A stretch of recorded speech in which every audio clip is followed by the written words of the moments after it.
Hi, I'm Michael Lehman, the director of this film, and I'll be talking to you very casually while we watch this movie together.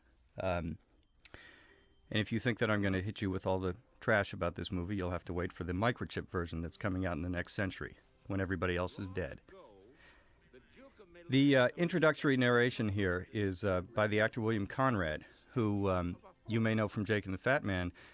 You may not know was also the voice on the Bullwinkle narration, which is why we hired him.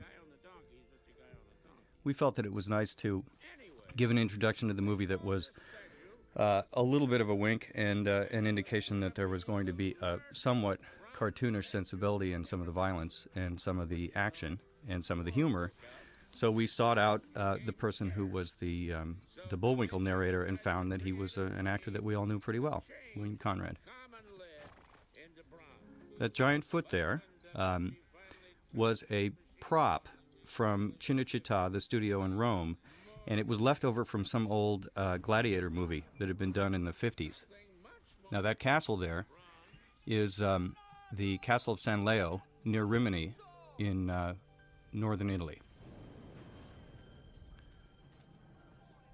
There's our friend Leonardo da Vinci, an Italian actor named Stefano Molinari, who we were told by our Italian casting people was the best Leonardo lookalike in all of Italy who could act. I took their word for it.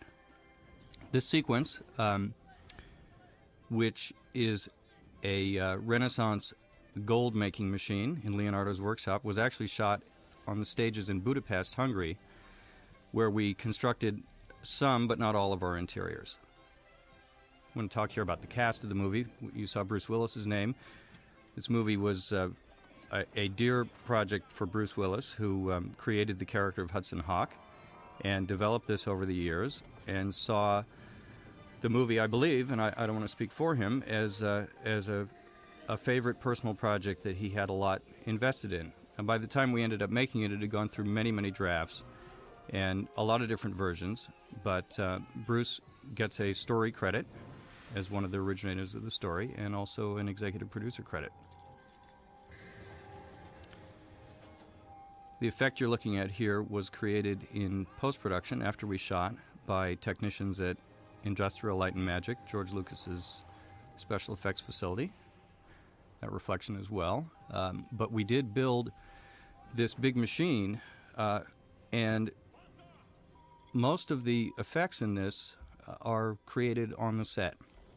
There's no digital enhancement because this movie was made really before those kind of digital enhancements were even being done.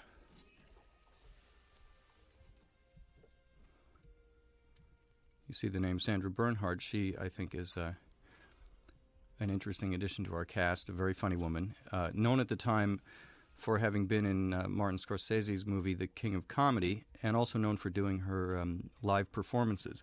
But she was not at that point an especially well-known actress, and it was considered as sort of a bold move for us to cast her in the film. And David Caruso, who many of you may know from his television and film work, was at that time a very highly regarded kind of character actor in New York. And we had seen his work, and I thought he was a terrific actor.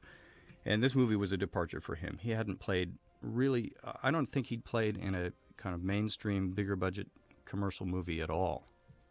James Coburn, who is one of my favorites in this film and one of my favorite actors altogether, has a special place in this movie because a lot of the humor and a lot of the attitude in it is reminiscent of or reflective of or was influenced by the humor in movies that Coburn did in the 60s, The President's Analyst and Our Man Flint. So it was something that we were really happy to get him in the movie, and he did a terrific job. It was wonderful to work with.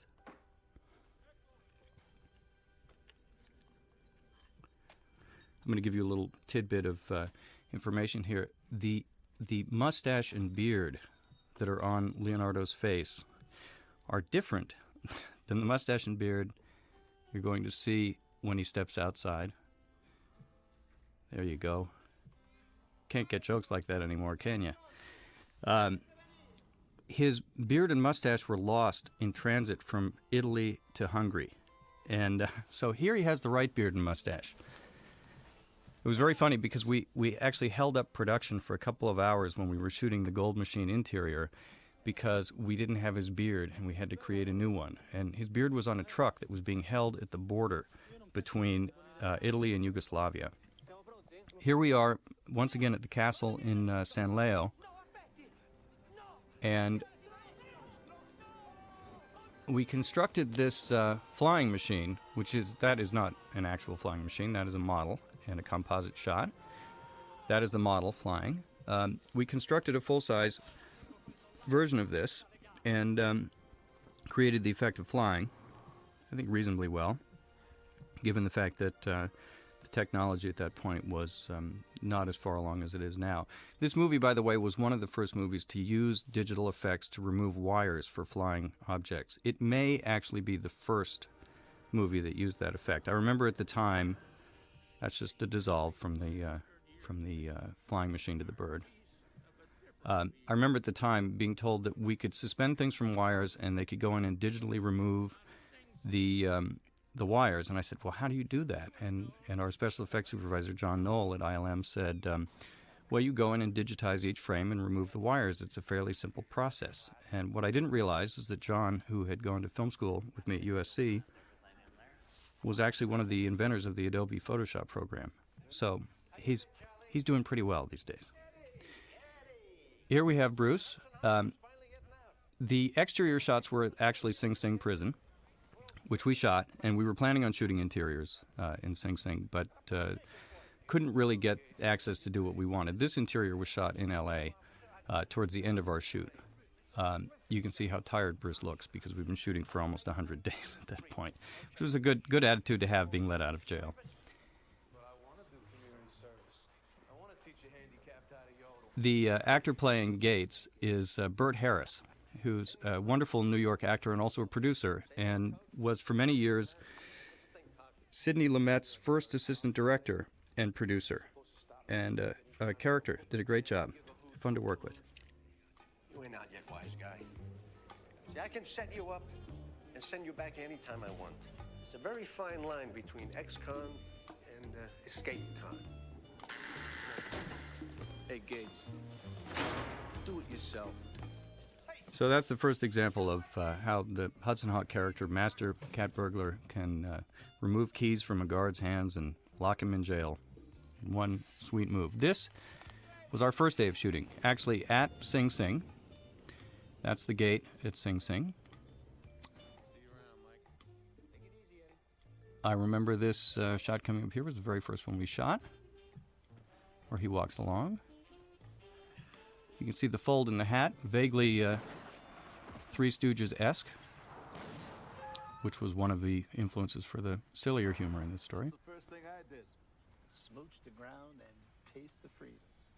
Sorry I'm late, Eddie. Danny Aiello, who plays Tommy, is a great New York actor, was somebody that was discussed for this part even before I got involved. I remember the first time I met with Joel Silver, the producer, and with Bruce Willis. We talked about casting for the film, and Bruce said that he wanted his old friend Danny to play this part, and I was delighted. I was a big fan of Danny's. I thought that was a great move. We talked to a couple other actors, but Danny seemed like the right guy, and all the writing was done with him in mind from that point on. Here we're driving along New Jersey shore. Now, there's an interesting thing here. This movie, and you'll notice this as you watch it, we play around with continuity with the sequence of events in a way that's not typical. We break rules all the time, on purpose. When the movie came out, one of the many reasons why it was criticized is that people said that, well, they break all these rules. Well, we were doing that because we were having fun with this style of movie. We thought it was time to take the action-adventure comedy genre and turn it around a bit. So what I was going to mention here is that behind Bruce and behind Danny, both sides, is the New York skyline.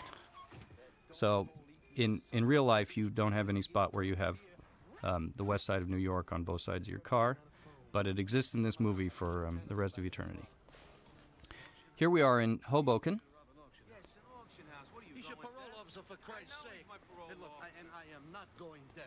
Tommy, what? Just get me in a five-tone? Yeah, all right. The Five Tone is the bar that Danny's character owned, and Bruce's character, Hudson Haock, had been in jail for many years. This shot started on a crane with a steady cam, came down, but we cut it up into pieces. It was one of those attempts to do a nice long shot that got butchered in the cutting room.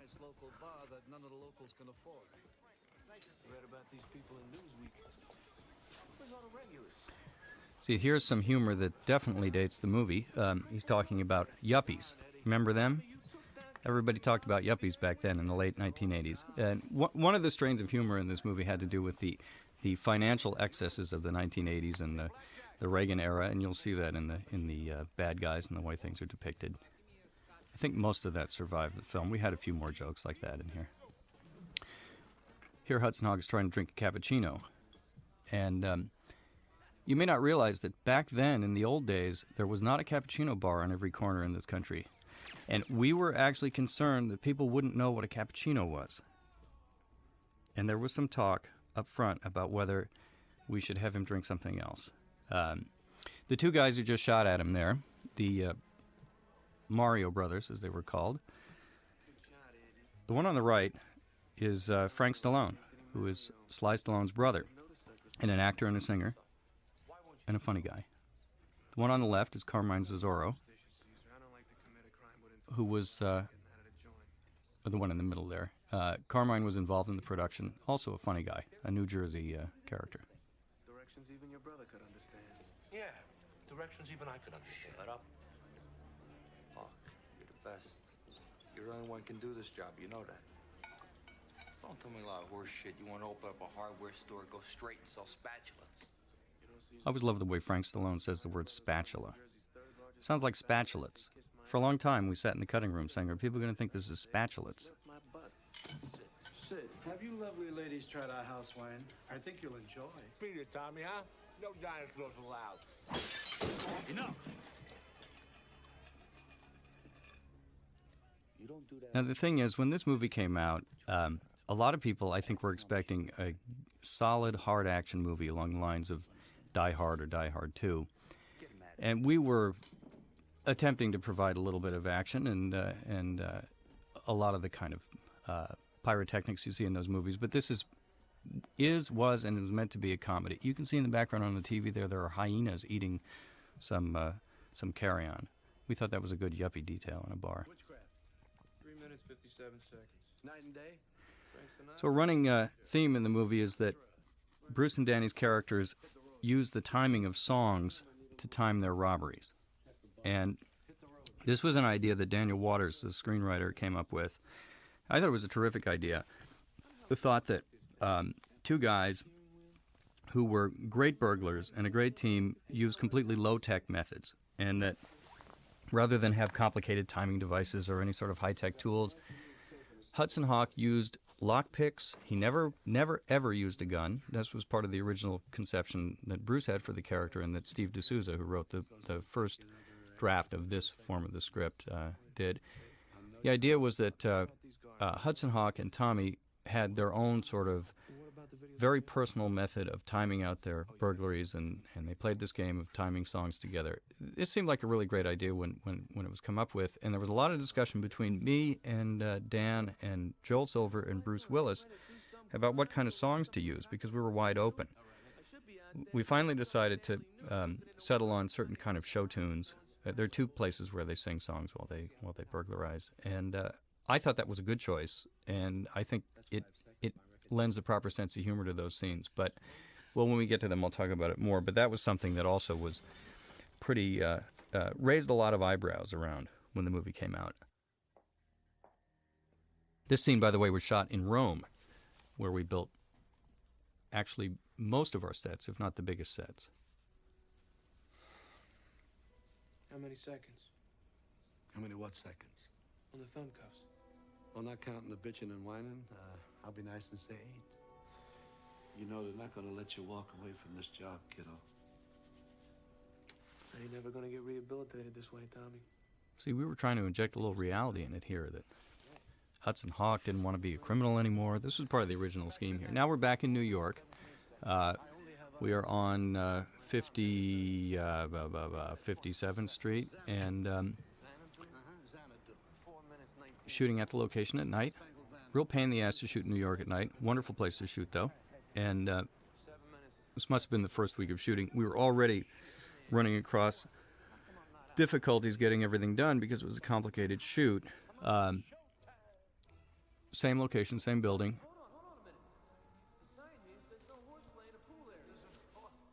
You can see there's no traffic on the street. That's one of the things. When you shoot at night in a place like New York, you have to go really late at night. And unless you want to get a whole bunch of cars and move them around, you're going to see a much quieter New York than you'd ever see in real life.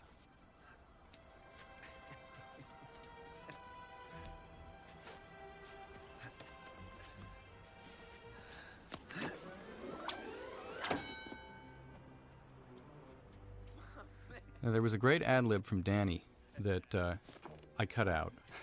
He made a reference to Sal Magley, the barber, great New York pitcher. And we left it in for a long time and then decided that nobody would really get it. I always thought Danny was a little upset that we didn't keep that in for him. These are stuntmen up there. Don't try this at home. Don't try it in New York either, actually. Of course, we added the dialogue later. It's not stuntmen talking. That's Bruce and Danny in a studio.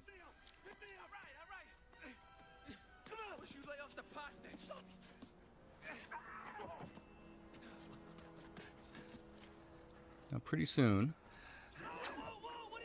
I'll show you another movie trick, which is we cut from New York City here to a stage in Rome, right there. We're no longer in New York. That reflection in the building is a translite. So this was shot quite a bit later. And see, you'd never know that. Oh, don't worry, bonehead. I'm wearing my girdle. We're back here actually in a set in Rome, by the way. This is the inside of an auction house. That character there, Big Stan in the movie, is an actor named Bob Vasquez. A funny guy. He was actually a warden in the U.S. prison system or state prison system. I'm not sure what. And he got into movies because he was involved in the Stallone movie Lockup, I think it was called. And he had stories that were just bone-chilling. 673 wongs in a phone book. See, not only do we make a bad joke, but we punctuate it with Chinese music.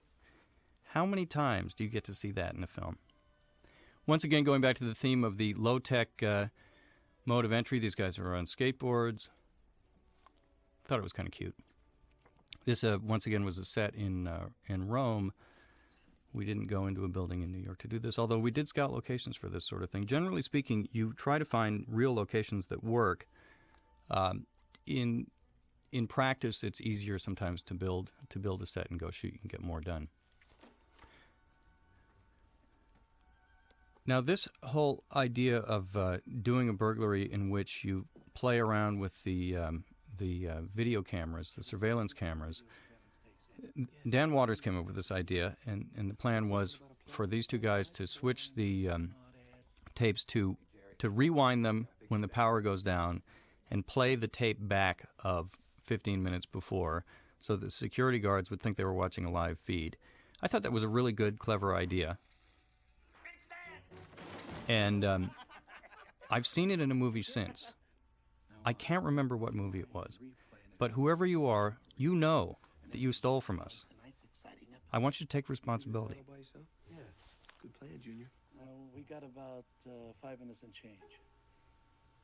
5:32, swinging on a star. Okay, so these guys are going to break into Swinging on a Star to time out their robbery. And you guys may be familiar with this song.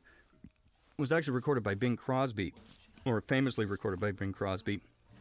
And one of the reasons we chose it is because we thought that the old Hope and Crosby road pictures had a flavor that was certainly different than this movie, but that could be played with here. So this was an attempt, as we do throughout this movie, to reflect on other elements of past pop culture and current pop culture in a way that is slightly knowing and maybe a little perverse.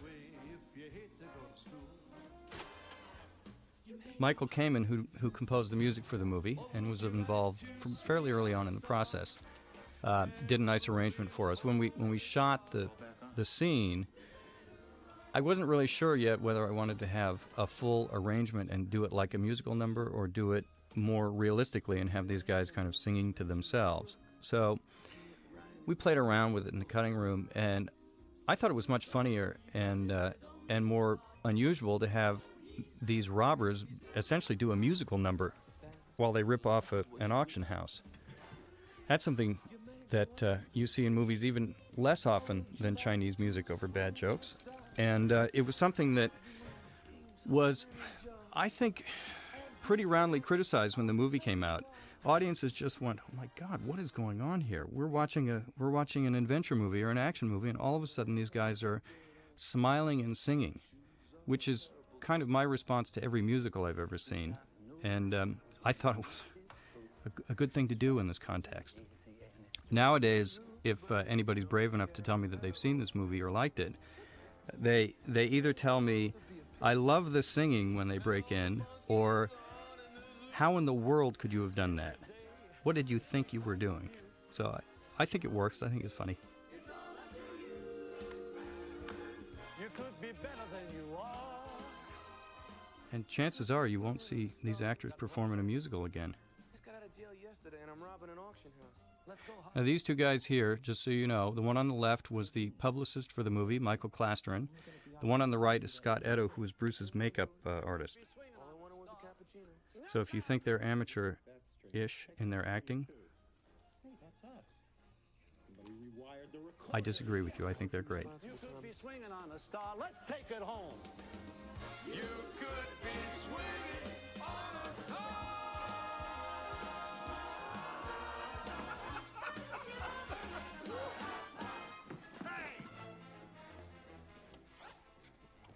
So there's the Three Stooges style there. You get two guys, their heads get bonked together, and you play a woodblock. Obviously, we were trying to keep things moving in the movie and have fun with the stuff, but once again, it's more comedy than it is hard action.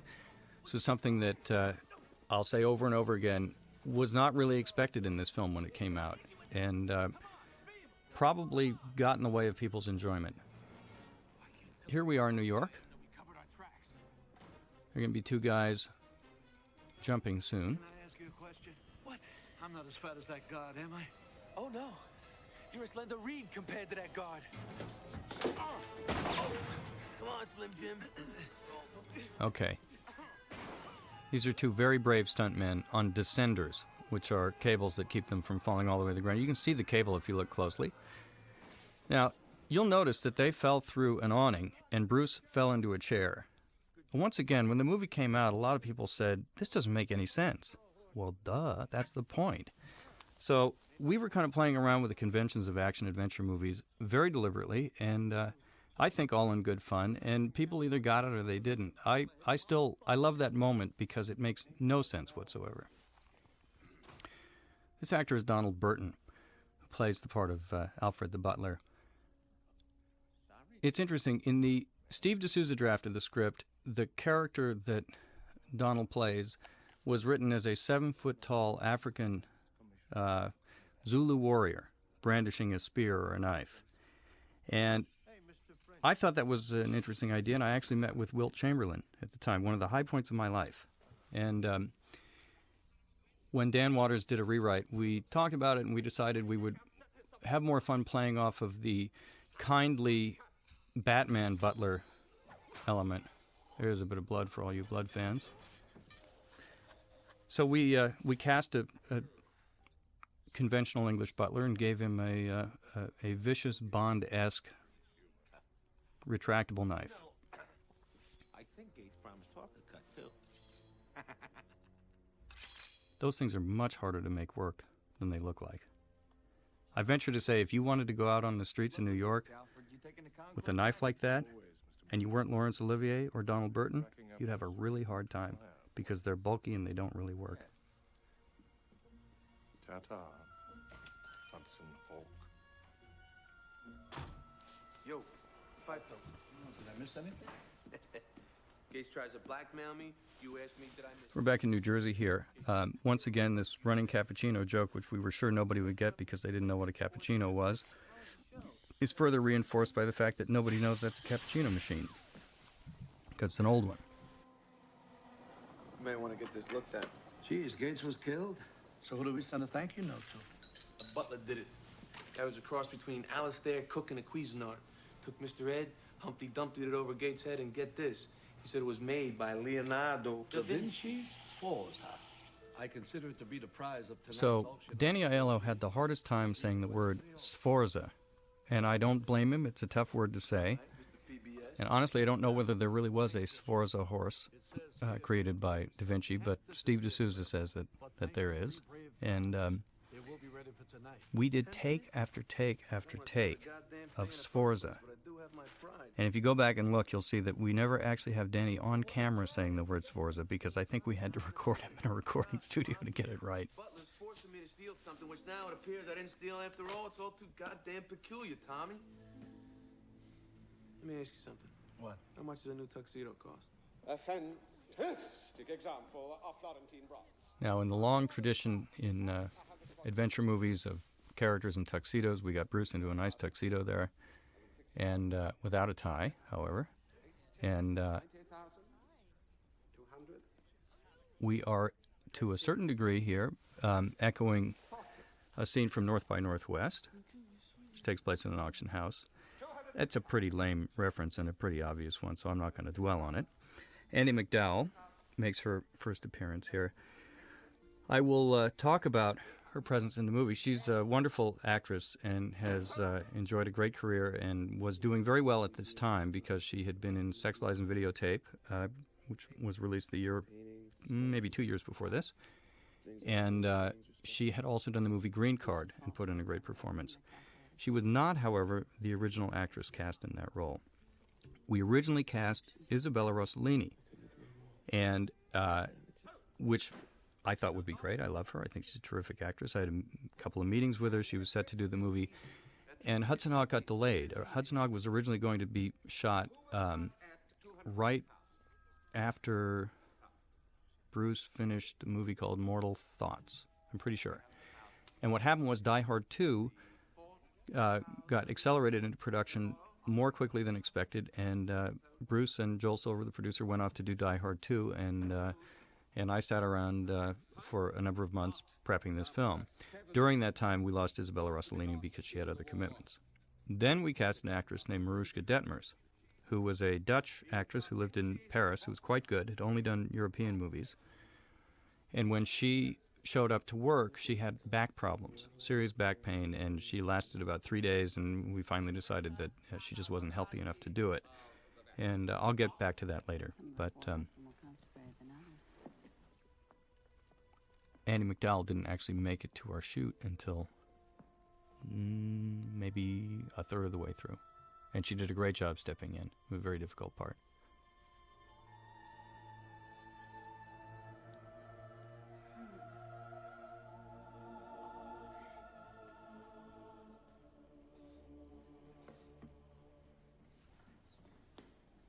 Perfection.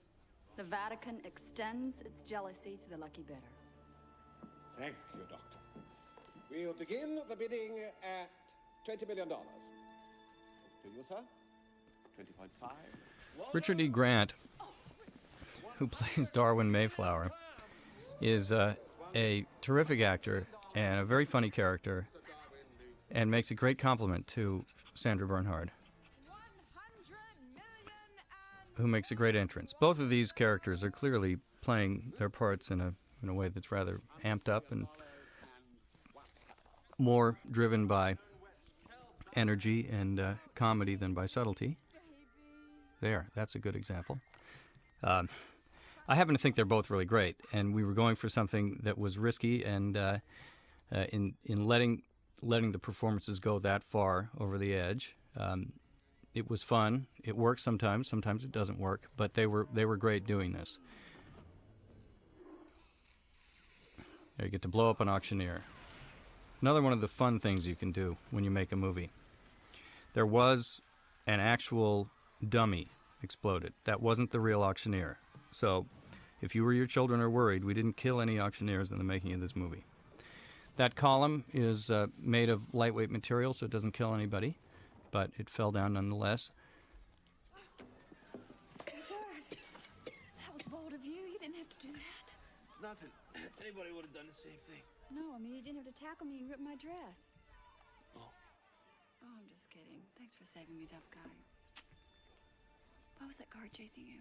Because danger, Doc, is my middle name. You can see how hard a time we had slipping in "is my middle nut" before that horse hit him. And you'll also notice that that horse is a Pegasus. And what is TriStar?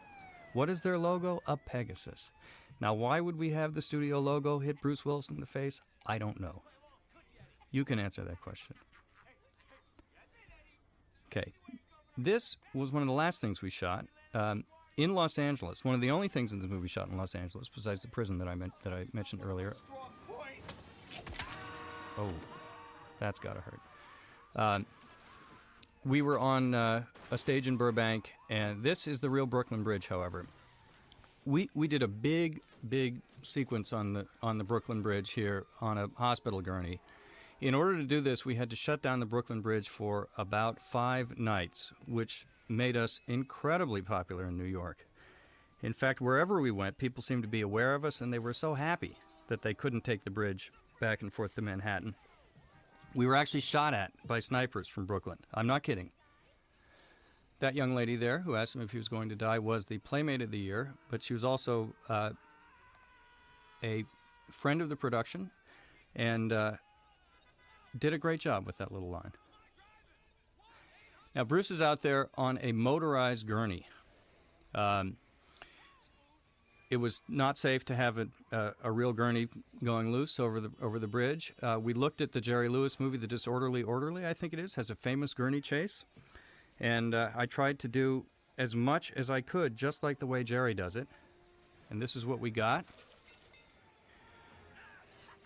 This was, in fact, a very difficult scene to shoot, not just because we had to shut down the bridge. Oh, by the way, the toll plaza there, the few of you that live in New York who will see this probably will know that there is no toll plaza at the Brooklyn Bridge. I'm sorry. I take full responsibility. We talked about that for a long time, and we talked about changing it to another bridge. It's actually a toll plaza from one of the tunnels. I'll leave it up to you guys to guess which one. But, and that Collisionville back there really was the name of the body shop. Sometimes irony presents itself in a neat and packaged form when you make a movie. Kit Kat, the character played by David Caruso, never speaks. You'll notice that he had tattooed on his hand the word frog. In fact, on his other hand, he has tattooed the word hate. And those of you who've seen, Robert Mitchum, the Charles Lawton directed movie, Night of the Hunter, where he's got love and hate. Here we've got frog and hate. The CIA agents here all have candy bar names. Lorraine Toussaint was the woman who plays Almond Joy. Andrew Bernarski there plays Butterfinger. We had a lot of fun with these guys. They are the hench people of James Coburn, whose name in the movie is George Kaplan. And it doesn't take much of a film buff to hear the words George Kaplan and think of North by Northwest again. But that's the last North by Northwest reference in this movie. Don't I know you? The last time you saw me, I was bald with a beard and no mustache. And I had a different nose. So if you don't recognize me, I won't be offended. This was the first night that we shot with James Coburn. I'm the guy who He is a phenomenal actor, and obviously has a great career, great roles, Great Escape, Duck You Sucker, the movies I mentioned before. He's played a number of terrific roles, and what I found, this was the first time for me as a director working with an actor with that experience at that level, and he never stopped astounding me throughout the shooting. He would do it in 2 takes. He'd do it in 2 takes to get it right. If you wanted something different, he'd give me something different, but he really, really knows how to do what he does extremely well. It was a pleasure to work with. And he entertained us with stories all the time of working with great directors and working on all those odd and interesting movies he'd done over the years. Good God, what's that? Now, George, you don't expect me to fall for that old gag, do you? Shucks, I guess not. Now?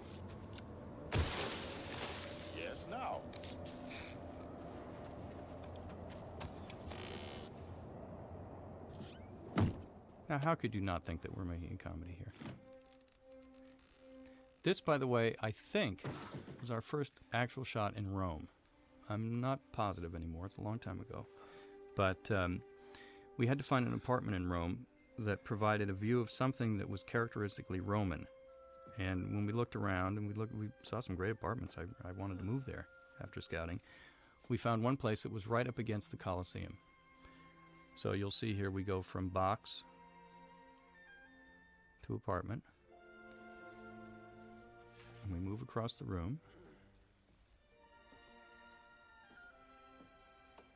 to reveal the Colosseum. And it seems all very easy and nice, but I'm telling you, it is so much trouble to find these places and get permission to use them and make it work. Welcome to Rome, sir. By the way, getting locations in Rome is a story in itself. Movies have been made there since the beginning of movies, and they make great movies, and they have great locations. They have an interesting system of location payments. I don't think I should say any more about that. But, well, I'll get into it later. I want to talk about this car. That is I can't remember for sure if it's a 55 or a 56 Chrysler Imperial or New York, or at any rate, it is the kind of limousine that was used in the Eisenhower era. And we stretched it. You notice we stretched it quite a bit. They didn't have stretched limousines like that. We had to find a couple of these things because we were going to subject it to some violence down the road, and have it stretched by a limo company. And I told my production designer Jackson DeGovia, who did a terrific job on the movie, by the way. I'm going to mention here also this building was Mussolini's administrative offices in a district called EUR in Rome, and we designed the Mayflowers, the two characters here, all their stuff to be quite deliberately fascist in style. So all of you architecture buffs and fascism enthusiasts should be appreciating every moment of these scenes. Anyway, we stretched this limousine, and we had to find a couple of good examples of this car. And I remember going to someone's house in Los Angeles and talking to them, looking at their car and talking to them, and not being able to tell them that we were going to buy this car and hack it in half and stretch it and destroy it. And I felt so bad.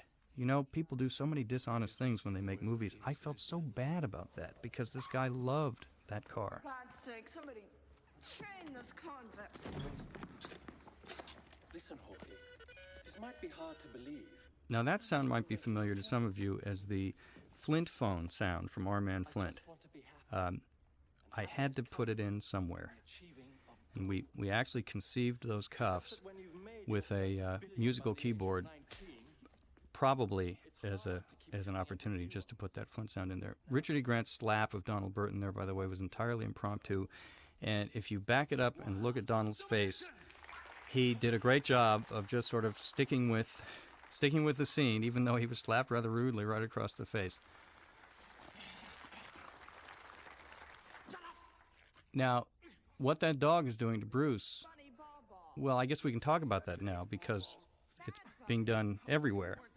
But at the time, when it wasn't in the news every day that famous people were getting that kind of treatment, we had a lot of concern that this might be a little bit too racy. Just thought I'd mention that. You'll have a guinea barkeep cellmate to keep you company. You're young These guys like slapping, don't they? Child molesters for a pack of smokes.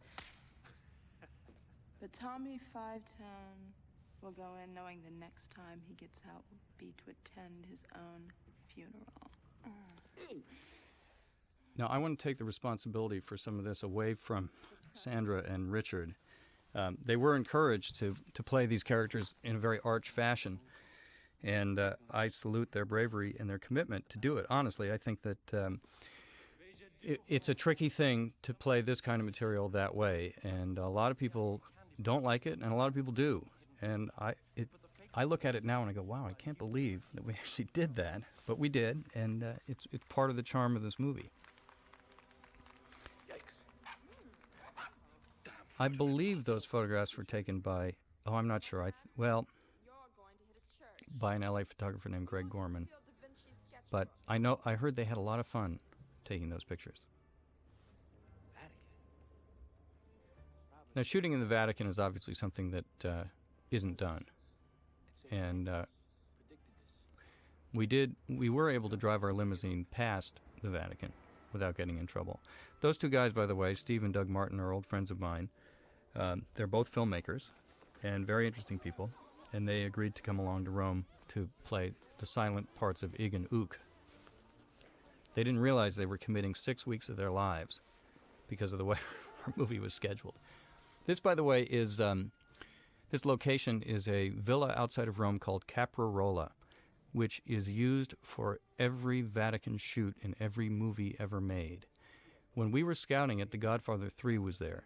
So this location has a great deal of pedigree, and I'll bet none of you ever thought that it wasn't actually the Vatican because of that map room. There is a great map room at the Vatican.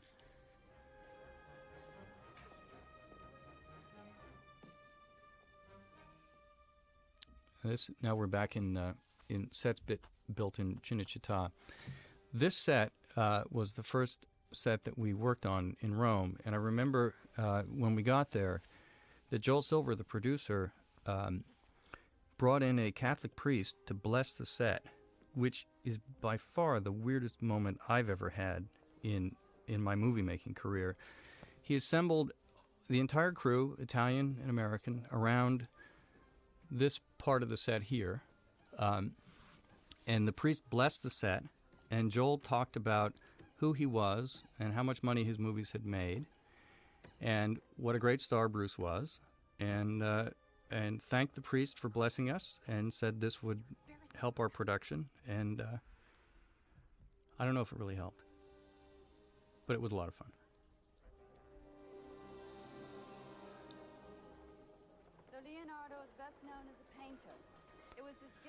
I talked earlier about Mariuszka Detmers and Andy McDowell and Isabella Rossellini. This scene was originally shot with Mariuszka Detmers. So in the future, some film historian may be able to dig up the footage. I thought Mariuszka was quite good, and she had to leave because of a back problem. And later on in the shoot, and this was my first exposure to this kind of tabloid journalism, later on in the shoot, it was printed all over Europe in the tabloids that Mariuszka had to leave because Demi Moore found out that Bruce was having an affair with her. And, with all due respect to all those tabloid journalists, it was really weird to read that and realize it was entirely false, and naive of me to think that these things didn't really happen. But when we were shooting later on, a photographer also took a photograph of Bruce and Andy McDowell kissing during a scene, and it was printed in the papers as an example that they were having an affair. So now that the Willis-Moore marriage is no longer intact, I have to say it had nothing to do with any of this. They were very happy. Is that smoke bad for you? This way. Where are we going? Through here.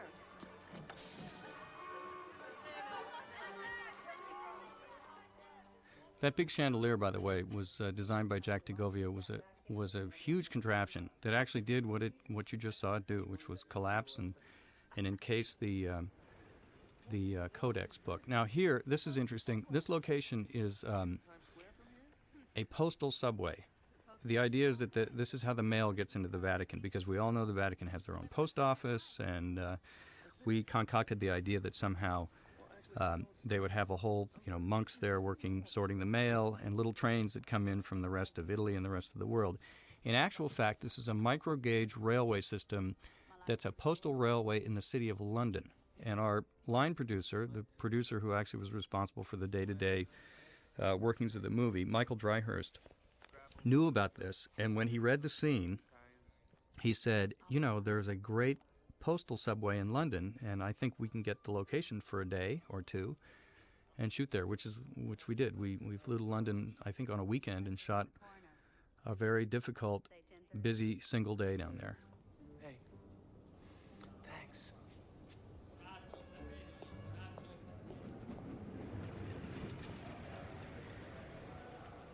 Father, it's obvious he's up to something.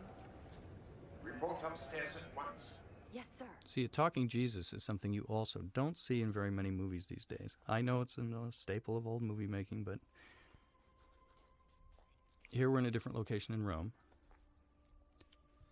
Did he mention the Mayflower? I always thought this scene was beautifully lit by Dante Spinotti, who was the director of photography, who did this portion of the shoot. The Vatican has foiled the advances of pirates. Rome has wonderful locations. They're absolutely amazing. You can go anywhere there and find something beautiful to point the camera at. Must you flirt with him so effectively? That's the only way. As an agent of our organization, you are put in awkward situations. Just remember, Hudson Hawk is an evil, evil man. I have to say that these expository scenes were really tough in this movie because we were trying to tell a story that didn't make a whole lot of sense, but it needed a narrative thread. And looking at it now, I go, every time we go into one of these scenes that tries to anchor the audience a little bit and orient them in terms of the story, it's a little dicey. But the actors did well with it. Here we are in the Piazza Navona in Rome. Another difficult location to shoot in. You can imagine what the Romans thought when they saw that car driving around. It's not a Fiat. Oh, thank God. 212-555-1989. If you dial 555-1989, you're going to get a studio in L.A. where they answer the phone every time you dial a 555 number, and they'll tell you it's no longer in service. Pick it up, pick it up. Pick it up, Tommy. The black thing on the desk.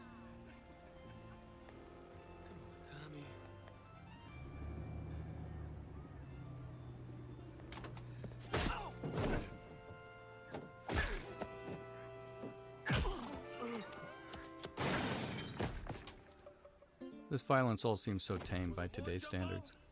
Kick your big flabby ass. Hawk. Hawk. Hawk. People talk about the difficulties of production. I know in the standard line in a director's commentary on a movie is how hard it is to keep the continuity of light and all that sort of stuff. Well, it's true, and this is a case where it was very difficult. We're shooting in the midday sun in Rome, very hot, very bright, you can see that, and trying to get things before the shadows went down below the buildings and trying to control the crowds. So a simple scene like this, where you have a couple of people standing around and talking, can consume tremendous amounts of time and energy and complication. It's the biggest frustration, I think, Good news, Haock. for a director shooting on location. Reading the Vatican tonight. Oh no, the timing is off, the schedule is not right, I'm under-equipped, and besides that, I got a date. Grapple, biker's bottle, pocket fisherman, olive oil, 100 stamps. Geez, this is gonna be some day. No Harvey's Bristol cream? Snickers, make that list happen. Oh, and it's one thing to play hide and seek with a Mayflower's pathetic staff. I always love this, that David Caruso is dressed as Bruce Willis here. His character, Kit Kat, was a complete and total wild card. He didn't speak. He would show up with no explanation, doing things that made no sense. I believe that David and Bruce pretty much improvised. They certainly improvised that. That was something they came up with. But Dan Waters, who wrote the Kit Kat character, had all sorts of great stuff for him, including these little cards. Hey, Mr. Hawk, I got your stamps. Good, Yogi. Okay, here's that little postal railway. And, see, we make it all clear for you. Bruce was actually in that little train, inside a box, and he's really great about doing that sort of stuff. Really, really terrific in terms of getting into difficult situations. He doesn't do his own stunts per se, but he certainly is willing to do as much as the stunt coordinator will allow. Our second unit director and stunt coordinator on this film was Charlie Picerni, who was absolutely incredibly good with this stuff. And he'd worked with Bruce before, and I really think he did a great job. He did a lot of movies with Joel Silver at that time, and he was a great pro and knew what an actor could and shouldn't do.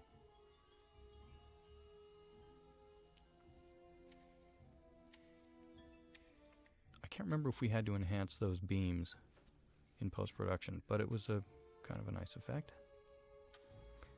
for those of you who can't figure out what's going on here, I don't blame you.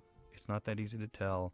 He's greasing the floor with olive oil and sliding 2 mirrors clamped together in front of laser beams, or electric eye laser beams, in order to reflect the electric eye back at its source and fool the machine into thinking that it hasn't been violated. I wouldn't try that at home because I don't think it would work.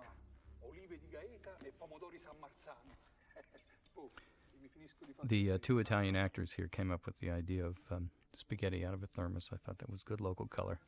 Always makes me laugh. Also love this sort of thing. They get 2 chemicals that, when you put them together, they make a little reaction.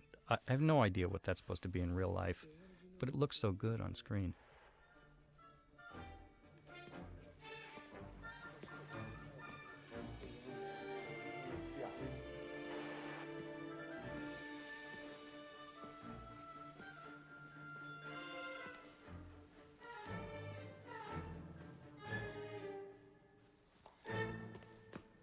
Controllo. Qua sta succedendo qualcosa di strano. This actor, Antonio Iorio, I think his name is, I can't remember, ingratiated himself with me immediately by telling me he'd seen my movie, The Applegates, which nobody in the world has seen. So all you would-be actors out there should know that it works. See, he has a softball to go through the window and a grappling hook.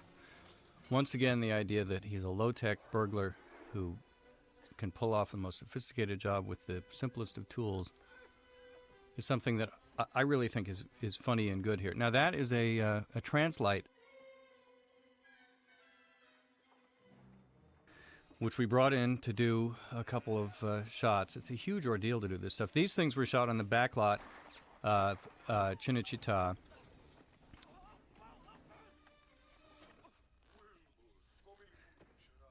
See, those of you who haven't seen Mr. Ed in Italian, you get the chance here. And that actor, by the way, I was told by our Roman casting director that he is the best look-alike for the Pope in Rome who can act. And I took his word for it.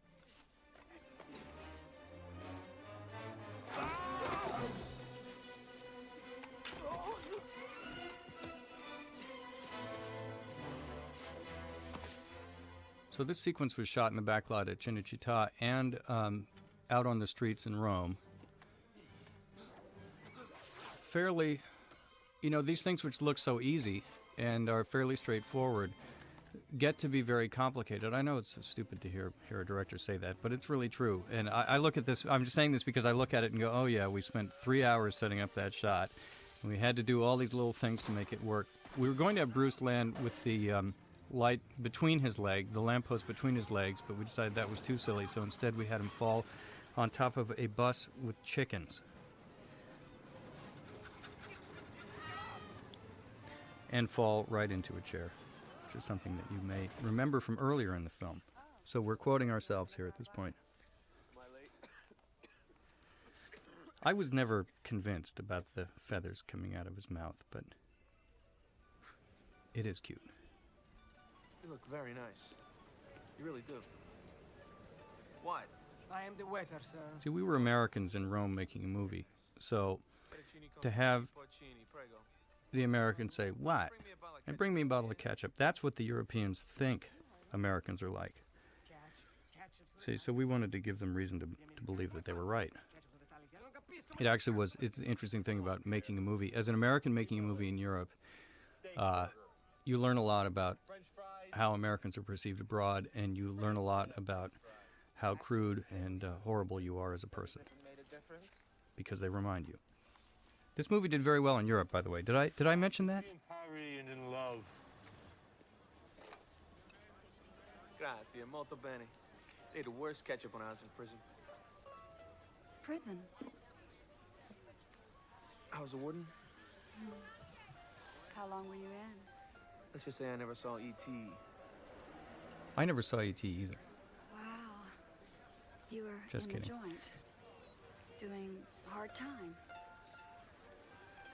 It's funny. I think that Andie MacDowell did very well stepping into the middle of this movie and dealing with the dialogue, which Dan writes so well, and is as I mentioned before, tends to be rather arch in its humor.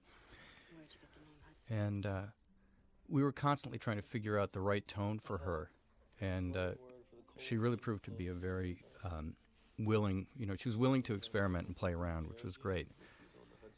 Bruce was also, I think, I don't want to speak for him, but I think he really liked Dan's dialogue a lot and liked to deliver it, and he's very good at that. He's very good at playing a certain kind of humor that Dan Waters writes well, and that Steve D'Souza writes well, because the two of them have slightly different sensibilities.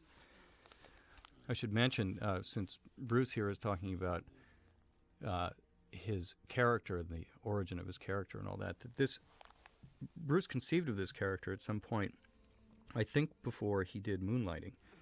And he always wanted to make a movie about Hudson Hawk, about this great cat burglar.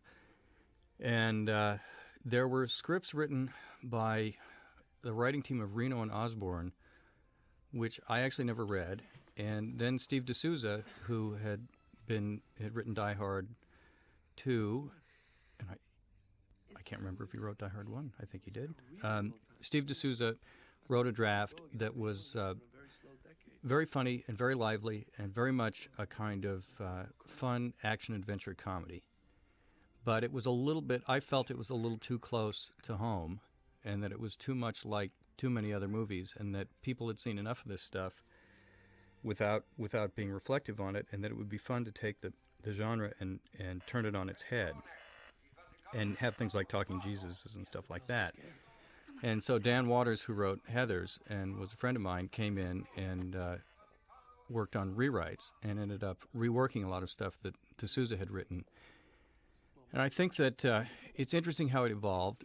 There was not a lot of improvisation on the set, but Bruce also had a lot to say about the scenes and about the way he played his character. And there was a lot of evolution and a lot of discussion. And when the movie came out, there was also a lot of press related to the so-called excesses of the movie and the development of the script and Bruce's involvement. And it was interesting to see that being discussed as the movie came out, because most of the discussion, I thought, had little to do with the actual movie itself and more to do with the rumors about what happened during the shooting. It's just an odd... I'm really only remarking on this because it's an odd thing that when you make a movie, it's a focused process in which you work on the work right in front of you, but there can be a public perception of that. And we didn't pay any attention to it while we were making the movie, but you're forced to pay attention to it when the movie's released, and that kind of talk contributes to the actual perception of the movie when it comes out. And in this case, since the movie was generally not well reviewed, although there were some people who liked it, and not a big box office success on its initial release, it was very difficult for us to filter out how much of the criticism of the movie was based on the movie itself or on the expectations of the movie compared to what it was, or on the expectations based on the rumors that happened during shooting. Did I mention, by the way, this was a big hit in Europe. Tell me at the restaurant that Haock had hit the Vatican tonight. My people will not be happy. I want to see Kaplan.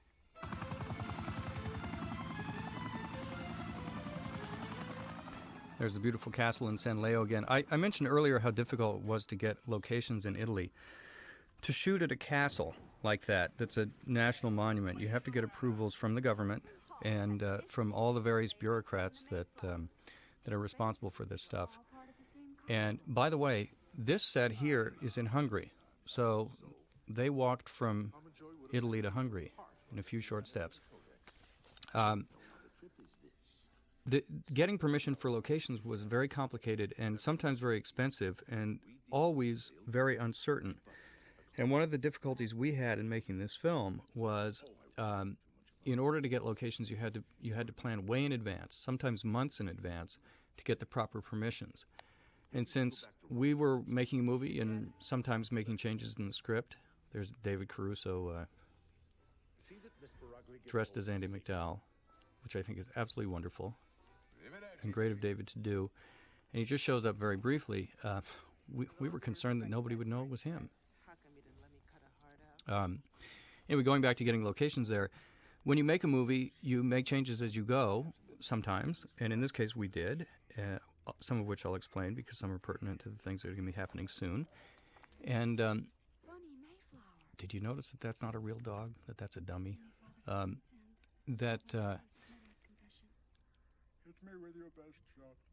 We couldn't get permission to shoot in some of our locations because we didn't have enough lead time. But we still had to make the movie, and we had to design scenes around locations we could use, and we quite frequently had to go grease the palms of the locals in order to get the locations, which was annoying and expensive and, as I said, uncertain, and made it very difficult because quite often I wouldn't know 2 weeks in advance that I'd be able to shoot a scene in the location for which it was planned.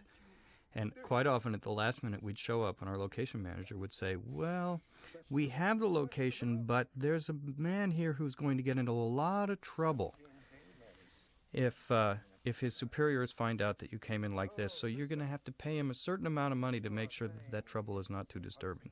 And, you know, that's not my business as a director necessarily, but when a production is as expensive as this one is, everybody's concerned about keeping the costs down, and it becomes incredibly annoying to think that at any minute the rug might be pulled out from under you on a location. Crystals for the gold machine, the world economy will be ruined. Aye, aye, aye. Lord help us. But what of Tommy Five-Tone? See, don't you love to hear a priest say the words Tommy Five-Tone? But you must remember, sister, you have your vows to God as well as your mission to the world. Yes, Your Eminence. Just say God go with me. God go with you, sister.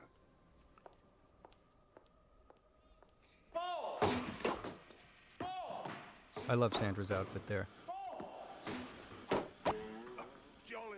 I really regret putting in that spring sound when the tennis ball hits his forehead. I think that goes a little too far. This set, once again, was in Budapest, and was shot towards the end of shooting. We did our final month or two in Budapest, where we had big sets built. What I wanted to say was that one of the reasons we were shooting in Budapest was the draft before the final draft had a huge sequence that took place in the Kremlin, and it was great, actually. The final break-in in the movie was to be the break-in to a very unusual safe. I'm going to take a little time out from what I was talking about here to mention that in order to get a bullet in somebody's forehead, there are two ways that, at least in the old days, used to be done. One is you shoot a blood pea at someone through a pea shooter. You have like a little pea filled with blood, and it leaves a mark in the middle of their forehead. I've done that on movies before. In this case, the makeup man made little holes in their foreheads with makeup and made plugs that were pulled out with monofilament, so that at the right time, we pulled the plugs and little holes appeared. I know a lot of you guys spend a lot of time wondering how they make holes in people's bodies and stuff like that. I think you can tell here that we had a long shoot and things were getting very, very difficult. Come to think of it, there is a part of your body that you won't be needing for your next job. I always did want to sing like Frankie Valli. Big boys don't cry. Going back to the Kremlin, we had a break-in to a spinning safe, a safe that revolved. And the idea was you could only get into it when the parts were lined up the right way. And Dan Waters wrote a very elaborate, very odd, very funny, and virtually unshootable scene involving the break into this spinning safe. And I say unshootable only because it would have been very, very expensive to build the set. This location, as I said, was Mussolini's little Colosseum. That was a location that we had a very difficult time procuring. And in fact, some Italian bureaucrat got very rich. We were told that the Prime Minister of Italy had asked to remove certain barriers in front of the building, and he was told that they wouldn't go down. And I came to shoot there, and I said, I can't shoot this building with those barriers up. And they said, hey, we turned down the Prime Minister. This is going to cost you a lot of money. I don't know how much they paid. I don't know who they paid. That's all I'm going to say about this. Alchemy is the business term of the 90s, my man. Minerva read about it in an airline magazine. So we had a scene in the Kremlin, and I'll get back to it again later because I'll talk about which scene came in to replace it.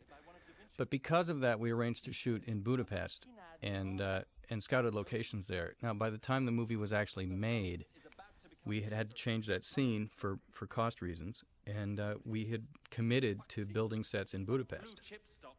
Fuck junk bonds. We've got the real deal.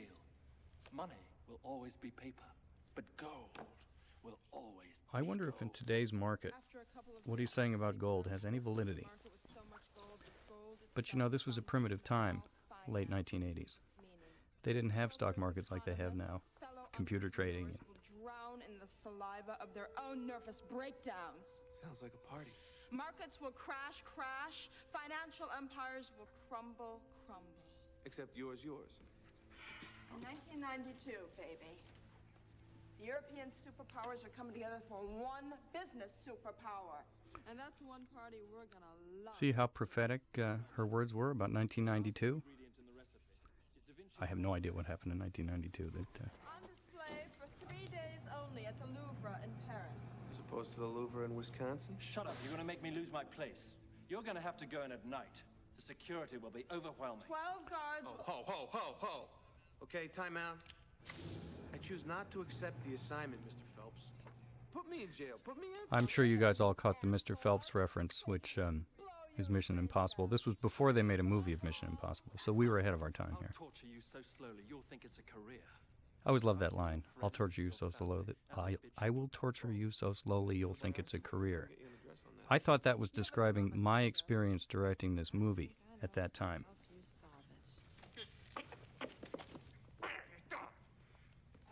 Come to think of it, that kind of became my career. Where to God? Kill that butler? Kill that little yappy dog?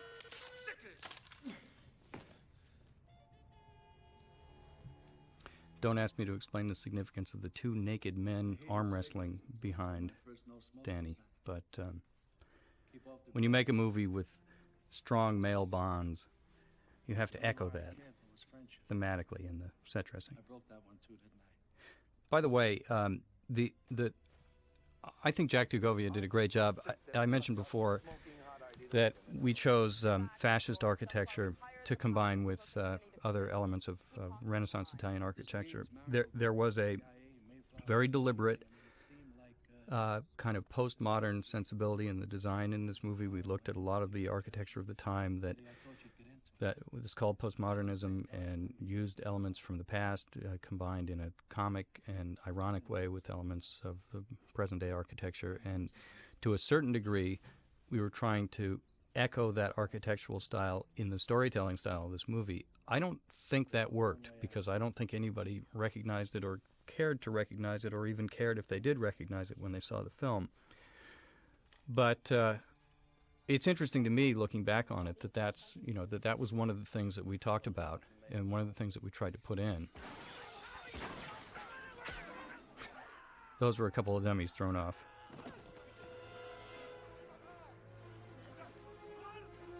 Fuck my freedom for a lousy job. Now, this sequence here was shot on the steps to this building, and Bruce injured his face in a close-up shot in which he actually was pushed too close to the camera and cut his, I think it was the edge of his forehead or his nose on the edge of the camera, which was a scary thing. We had to shut down for a couple days. He ended up being okay. You don't see it. It's covered with makeup. But that was the only thing on this movie that I remember that was, ended up being kind of dangerous.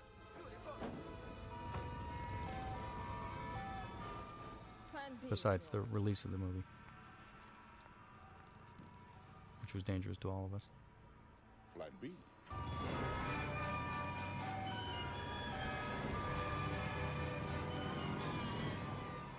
So once again, staples of action-adventure movies, Bond kind of films and whatnot are being played with in this film. And it was something that I always found kind of charming about the approach we took. The Vatican arms on the back of a truck. This, by the way, this scene here in the Forum is where the paparazzo took a picture of Bruce and Andy McDowell kissing, which ended up in the papers all over the place. shameless what these people do. Everybody freaked. Ketchup. You can't beat Heinz 57. Five-tone. What? You fucked my freedom for a lousy job? That's what you don't And you like understand. the cappuccino. You better be glad I don't hit women. Assuming you are a woman, because from now on I ain't taking nothing for granted. Hey, look, Hudson, I'm sorry. I'm sorry. I honestly thought we could make this job work for us. Anna made me realize what a stupid pawn I was. What's more? Hey, man, I love you. Oh. And what's this? Where did you get that? The Da Vinci Castle. You know, the place where you gave the bad guys the codex. That's from the gold machine. This was another case where So they really were that close to making it work. doing the expositional dialogue was extremely difficult for everybody. I apologize to those of you watching the movie. It's tough to have to listen to this. Now, actually, this is fine. This is the kind of thing that once we set out to make this film that had such a convoluted and quite often not strictly logical plot, we kept finding ourselves going, well, we're going to need to explain things here so that people aren't completely lost. I remember in that particular scene, I'm not sure which line it was, that poor Andie MacDowell had such a mouthful to have to say that she was practically in tears. And we took breaks, we tried it over and over again, we rewrote, we did everything. I really don't blame her because what she was being asked to say was impossible. And finally we ended up with something that worked okay. Where to? Five-tone, will you quit worrying about it, man? Oh, I'm not worried. All right? I'm just being cautious. Okay, guys, on that note, it's time for bed. I couldn't agree more. Okay. Tommy, you're gonna sleep here. Where are you going to sleep? I'm trying to think of something interesting to talk about here, but you know what? Good night. I'll get you some sheets. I can't think of any juicy stories. I love the set. It's a very special night. Yes, it was. I'm going to talk about Bruce's earrings that you saw there. On the first day of shooting, after we do makeup tests and we do wardrobe and all that, Bruce came in and said he wanted to have, 5 or 6 earrings in his ear. And I thought that was a great idea. And those of you who are fans of that David Kelly legal show, The Practice, are probably also fans of many earrings. But this was something. This is the kind of stuff that really drives everybody nuts making movies. Because when Bruce said he wanted to wear 4 earrings in his ear, it became a big discussion. Joel Silver, the producer, I don't know. Do you want to do that? People are going to think it's weird. Is that right for you? Does it look masculine enough? And we have to make sure that the studio won't get upset when they see that their star has these earrings. It's really a pain sometimes. And this actually was a case where there was not a big problem about it. There was just a discussion, which I remember. I love this too, speaking of ears. Oh. That was half our special effects budget right there. Morning. The license plates on the police van had a Vatican prefix. I'm losing respect for you guys. You were that close to getting away with this crap. It's painful for me to watch this scene only because it was painful to shoot it, only because it had so many people sitting around in a room. And this is another one of those common director complaints, but when you have a long scene with 5 or 6 or more actors in a room, in a small room, you end up having to shoot it over and over and over again, and shoot it from every different angle, and it ends up being very time-consuming and makes everybody very cranky. And here, once again, the kind of humor that's in this scene, where they've been paralyzed from the neck down by curare darts and start screaming and yelling. Some people like it. Some people think that this is where the movie goes too far. But did I mention this was a big hit in Europe? This movie. The Louvre? The Louvre? Haock is yesterday's news. Or should I say, this morning's. I admit we displayed a lack of nuance. Didn't wear black, didn't sing swinging on a... Don Harvey, who plays Snickers. I love that outfit he has on. He gets a good end coming up soon. He's a good actor who usually plays, kind of scary, unpleasant characters, which I guess is how I cast him here too. But if you weren't such snobs, the chemistry between the various candy bars was good, and they were a pleasure to work with. And it was funny to watch how, during the shooting, they would take their cues from Coburn, who was a great leader, and would kind of rally their spirits together, because these guys, just one of the practical elements of filmmaking, they all spent many weeks in Rome and in Budapest waiting around while other scenes were being shot. And because we were in Europe, they couldn't fly home for the weekend or for the week. And so these poor actors were forced to spend a lot of time hanging out in boring places like Rome and Budapest, not knowing what to do. But in their defense, it's very tedious sometimes to wait and not know where they're going to shoot day to day. Shoot. I read your dossier, sister. I never liked that she falls right next to the other two guys. I always thought that was really fake. And you know, when you do scenes where people are paralyzed from the neck down by curare darts, you don't want them to be fake.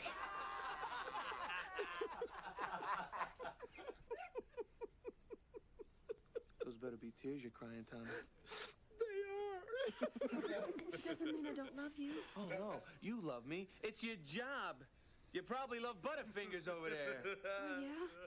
In a weird sort of Catholic way? I always got a kick out of this stuff. Dan Waters is Catholic and is very religious man, and had I always thought that he was walking a very odd line by writing a character who was a nun and a spy, and who had a somewhat romantic involvement with our main character, who's a criminal.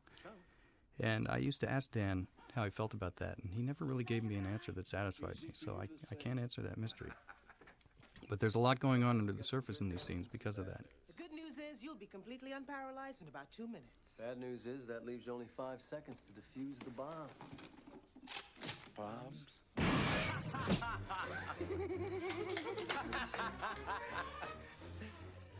I'm so glad it had to Now, that big scene in the Kremlin had elements of this. It was in that scene that Snickers found himself with one of these bombs on his head. I think you're going to watch him blow up in a second here. This is what I get for darting a nun! This fucking thing off my head! Tommy, look at Snickers. Now he's about to have a bad migraine. Maybe it was a dud.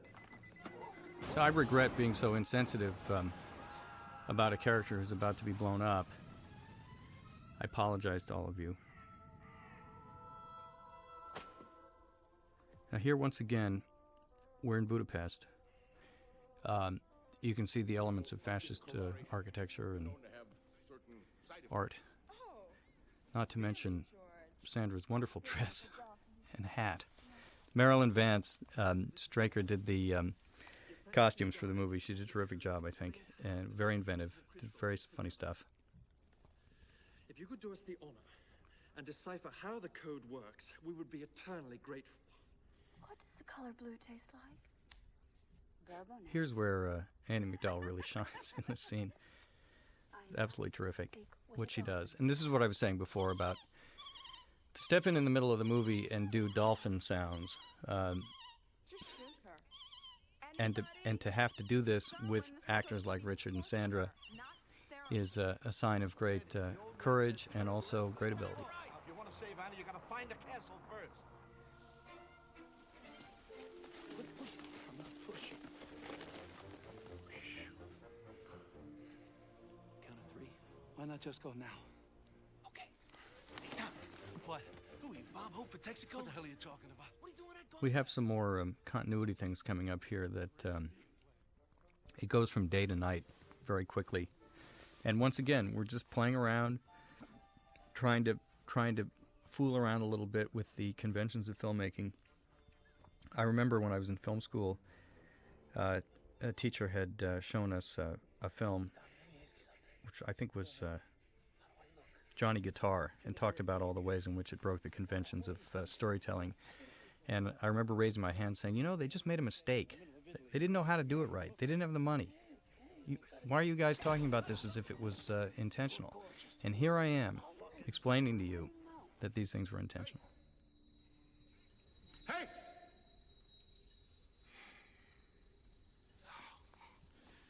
A lifetime of service and it's come to this. I think what he really meant was a lifetime of acting, and it's come to this. Come on, you bitch! I'm not a very good damsel in a dress, am I? You must pay the rent. But I can't pay the rent. Yo, Flipper. A damsel in distress implies that there is some well-hung Dudley Do-Right galloping up to save you. It ain't gonna happen. Hudson Hawk go boom boom. He dead. I sometimes wonder what effect scenes like that have on the audience. And seriously, that these scenes are very arch in their humor, and they cross a line. They cross it over and over again. And for some people, that's what makes the movie so special and makes it amusing and makes it fun. And for others, that explains why it was a big hit in Europe. Did you set the timer on that thing? No. Well, from now on, please set the timer. Come on, Butterfinger. Kit Kat. You guard the Mayflowers with your life. There we have David Caruso doing yet another great little turn as Kit Kat. See, this, by the way, is what, to me, makes the movie work and makes it interesting, is that when you have characters like this, all his little cards that he speaks with come falling out. Where were they? You know, how does that happen? How did he happen to have one that says, I always liked you? This stuff is good. And I think David did well with that, with the absurdity of the humor. Although there was a point where he was supposed to explain, it was supposed to be explained why he didn't speak, and we built a prosthetic for his mouth that had no tongue. And I think the scripted line was, "Cat got your tongue," and he opens his mouth and you see there's no tongue. And for some reason, David just didn't feel comfortable opening his mouth and showing that prosthetic with no tongue, and I couldn't get him to do it well enough. And I really regret not doing an extra take or two to make that work. Anyway, so we're back in the land of musical comedy at a very unlikely spot, at a spot in a movie when usually things get tense and get more serious. And once again, if you're with the movie at this point, that's all fine and good. And if you're not, you're going, how could they possibly break things to do this sort of thing at this point? I'll take the front 9, you take the back 9, and we'll meet back at the clubhouse. Hey, Tommy. Yeah. Looking good, my man. Thanks. How you doing? 3, 2, 1. Go in, brief the Mayflowers on the current situation. You got it, Coach. Through all kinds of weather, what if the sky should fall? Just as long as we're together, it doesn't matter at all. Now that is Danny singing, but obviously he's lip-syncing to his own singing. So those of you who think that we actually had an orchestra out there, you're wrong. Side. I'll take that.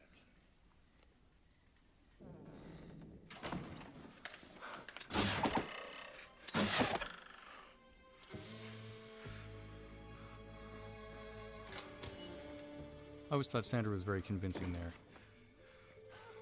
Hey, Coach. Looks bad. I think those Mayflowers set us up. This whole sequence, once again, I'm going to keep going back to this was taken from the Kremlin break-in. And we telescoped a number of elements of the Kremlin sequence and put them in this scene and that earlier scene in the apartment. It's interesting how scripts evolve and how you find these changes were made fairly late in the game, which, as I said, caused complications in the shoot because you can't really wing it as well in the locations we were shooting in. But this kind of stuff does happen on movies, at least some movies, and you sometimes are out there without a net thinking that you can solve a problem in the script or solve a budgetary problem by rewriting scripts. It happens far more than people realize, and it's one of the challenges of making a film, especially one that's as complicated and that took so long to shoot as this, because you don't just go in when you shoot a scene with a fight or with any special effects. You don't just go in and wing it. You can't. You have to set this up. You have to plan it out. So I just remember working very, very many hours around this time trying to make sure that all the elements in the earlier drafted scenes were still coming into place in the right way, and that we had all the production elements lined up to do the scenes right. Not to mention, this was shot in Italy.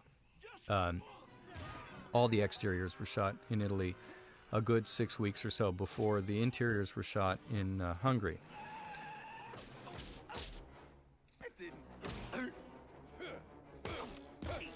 You may detect a little bit of Three Stooges kind of humor in here. That was something that Bruce was especially into. You'll see here... Well, maybe you won't. Let's see. See that photograph pasted to James Coburn's head? Now, you have to have a very discerning eye to see that. That's a photograph of a monkey. And that was a character named Little Eddie that was written into the script and cut out of the rest of the movie. Little Eddie was a monkey that was Hudson Hawk's pet monkey. His favorite, he was in love with this pet monkey. It accompanied him everywhere and presumably had something to do with helped him out as his accomplice on robberies and on burglaries. There, you can see that photograph. The idea was, the backstory was that James Coburn's character, George Kaplan, had arranged... Oh, boy, that guy in L.A. who sold me that car, he's not happy. I hope he doesn't know. Anyway, Little Eddie was Hudson Hawk's sidekick, and George Kaplan betrayed Hudson Hawk in the past, this is the backstory, and killed Little Eddie. So what we had was, in this fight, Bruce pulled a picture of Little Eddie out of his pocket, licked it, slapped it on Coburn's forehead, and said, "This one's for Little Eddie, mother," etc., and then threw him off the building. And we shot it that way. And in the final cut of the movie, it was just decided that there wasn't room for Little Eddie, and there wasn't room to break the story early on to talk about Little Eddie and fill in the backstory and have it all make sense. But we shot all those things of Coburn landing on the car with a photograph of a monkey on his forehead. And I'll bet none of you noticed that before I pointed it out. At least I hope not. But it's funny how when you cut a movie and you take things out, there are residual elements that you can't do anything about. And I kind of like that Little Eddie still is in the movie, unexplained until now. Don't do it, Hudson. Relax. Now I'm going to come back to the this gold machine set here. You may remember it showed up in the beginning of the movie as Leonardo's workshop. We had to rebuild the set around it a bit, around the machine. The machine was designed by Jack DeGovia, production designer, and I believe built under Jack's supervision, and possibly, I hope I have the names right, Derek Meddings was the man in charge of physical effects, of production special effects during the shoot. And Derek was an Englishman who had done a lot of Bond films. He was terrific with this stuff. He either himself or he got us in touch with people who built the gold machine in England. And it was constructed in England, about 100 miles outside of London, made to work, and then packed up in boxes and sent to Budapest and reconstructed on a stage in Budapest. And then dressed for Leonardo's time and then dressed for the modern day. And it was a really elaborate and very interesting piece of machinery that did work. And honestly, I can't remember it giving us any problems when we were shooting. But a lot of work went into it. And you'll see we ended up making a mess of it. If Da Vinci was alive today, he'd be eating microwave sushi naked in the back of a Cadillac with the both of us. That's one of my favorite lines in the movie. Because microwave sushi, of course, makes no sense whatsoever. Dan Waters wrote this speech, and Dan wrote a terrific kind of really over-the-top, overblown, Donald Trump on acid kind of speech for Richard to say here. And it was... He did the whole thing. I ended up cutting a couple of lines out of it in the final edit because it went on a little long, and I still kind of regret that. It's one of those things, you want to shape a scene and not go too far, as if the concept of not going too far has any application here whatsoever. But In the last minute of the editing, I decided that he could lose a few words. There was a reference to Saddam Hussein, who was in the news at the time, and that's some nice ILM special effects. You don't see that in every movie. Let me ask you something. What would happen if I didn't put that crystal together exactly right? What do you mean? Well, let's just say, for example, I left out this little piece of mirror here. Would that be bad? Real bad. And as a native of the state of California, Eureka, in reference to Finding Gold, is absolutely wonderful. There she is, covered in gold.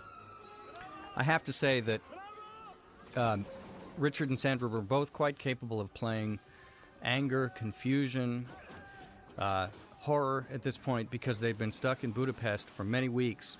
And you should read Richard Grant's book. It's called, The Film Diaries of Richard Grant.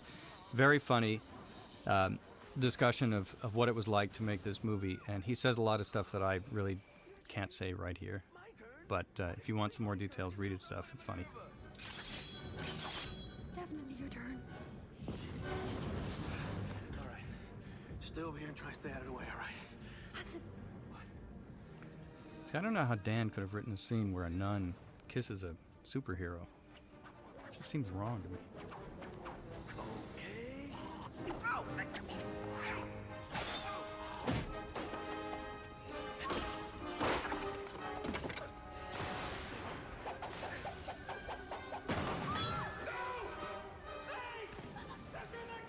I always wondered whether a belt buckle would really, in any universe, stop a bullet.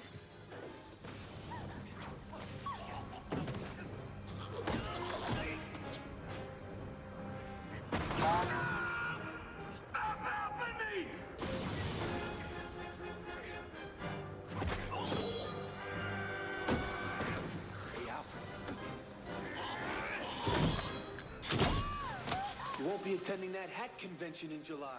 See, now it's a staple of these action movies that the hero comes up with some clever line after doing violence to the bad guy. And believe me, you won't be attending that hat convention was not the only line we had for that spot.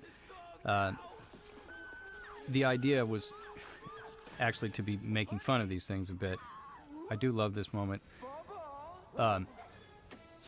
Something About Mary was not the first movie that had a dog catapult out a window. And you know, if they would just acknowledge that they saw this, they would be very, very brave.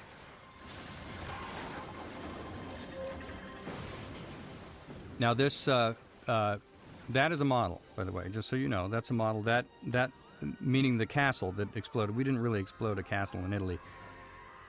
These shots here of them flying in the Da Vinci flying machine were shot against a blue screen. Nowadays they use a green screen, but this was in the old days. They're suspended in front of a screen, and background is added later. These shots are of a model.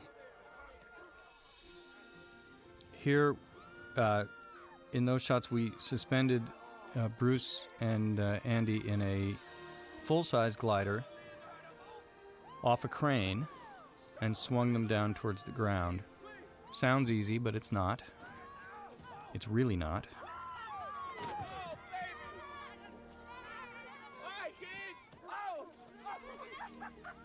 And you know all the stories about getting shots with the sun going down and all that kind of stuff. Yeah, we waited a long time. We had to make sure it was all right. And if we blew it, too bad. We get one shot. Anna, Yes, that's it. can I ask you something? Sure. Will you play Nintendo with me? I can't think of anybody I'd rather play Nintendo. The Nintendo line of the story was much more present in earlier drafts of the script, where Hudson Hawk kept talking about this thing called Nintendo that was invented while he was in jail. And, you know, we have two characters named the Mario Brothers, whatnot. And kind of like Little Eddie, it didn't really end up staying in fully fleshed out. But we thought it was all right to leave it in there at the end anyway. Can I buy you a cappuccino? Yes. Can I give you a kiss? Yes. I just wish Tommy were here. No way. That's not very nice. No way! Yes way! That's a bad sign. Did I miss anything? If you missed anything, you're supposed to be all crashed up at the bottom of the hill. Airbags, can you fucking believe it? You're supposed to be blown up into fiery chunks of flesh.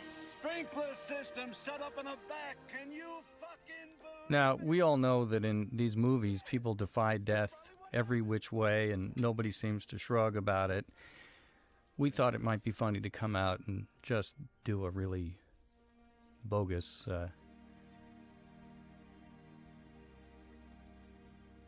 take on that. With a world saved and the secrets of Da Vinci protected, Eddie finally got his coffee. So we're back to William Conrad for the end, in our end credits. Thank you for all being so patient and listening.